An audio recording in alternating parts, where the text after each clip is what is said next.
Hi students, ఈరోజు మనం carbon and its compounds లెసన్లో వర్డ్ రూట్ గురించి నేర్చుకుందాం. ఈ వర్డ్ రూట్ అనేది ఎందుకు ఉపయోగపడుతుంది అంటే కార్బన్ కాంపౌండ్స్కి నేమింగ్ అనేది ఇవ్వడానికి ఉపయోగపడుతుంది. అంటే ఇప్పుడు కార్బన్ కాంపౌండ్స్లో నెంబర్ ఆఫ్ కార్బన్స్ని బట్టి వాటి యొక్క నేమ్ అనేది చేంజ్ అవుతుంది. సో ఆ నేమ్ అనేది మనం ఎలాగా రాయాలి, వాటిని ఎలాగా స్టార్ట్ చేయాలనేది ఒకసారి చూద్దాం.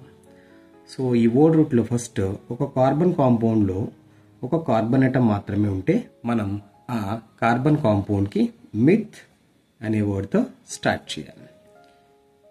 ఒకవేళ ఆ కార్బన్ కాంపౌండ్లో 2 కార్బన్స్ ఉంటే కనుక దాన్ని మనం ఇత్ అనే వర్డ్తో స్టార్ట్ చేయాలి. సో ఒకవేళ 3 ఉంటే ప్రోప్.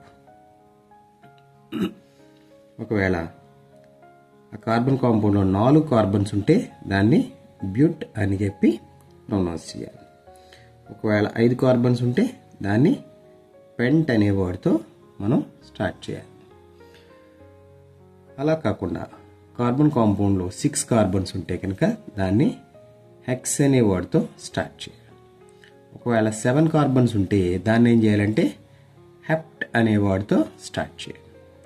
ఒకవేళ 8 కార్బన్స్ ఉన్నాయనుకో దాన్ని ఆక్ట్ అనే వర్డ్తో స్టార్ట్ చేయాలి. ఒకవేళ మనకిచ్చిన కార్బన్ కాంపౌండ్లో 9 కార్బన్స్ ఉంటే కనుక దాన్ని నన్ అనే వర్డ్తో స్టార్ట్ చేయాలి. అలా కాకుండా 10 ఉంటే కనుక దాన్ని డెక్ అనే వర్డ్తో మనం స్టార్ట్ చేయాలి. సో ఈ కార్బన్ కాంపౌండ్స్ అనే వాటి గురించి నేర్చుకునే ముందు కంపల్సరీ ఫస్ట్ ఈ బేసిక్స్ అనేవి అందరికీ రావాలి. If the number of carbons is 1, it is pronounced with meth. If the number of carbons is 2, we should pronounce it with eth. If it is containing 3 carbon atoms with a word called prop.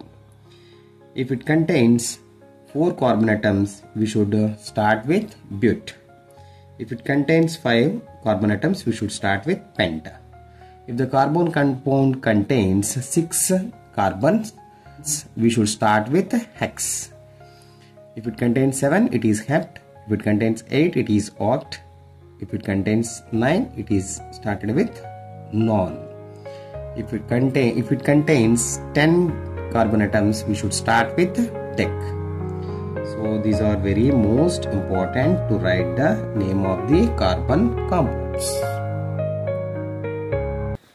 ఇప్పుడు మీకు ఒక question. మీకు కనబడుతున్న ఈ compound యొక్క word route తెలిసినట్లయితే కింద comment బాక్స్లో కామెంట్ చేయండి.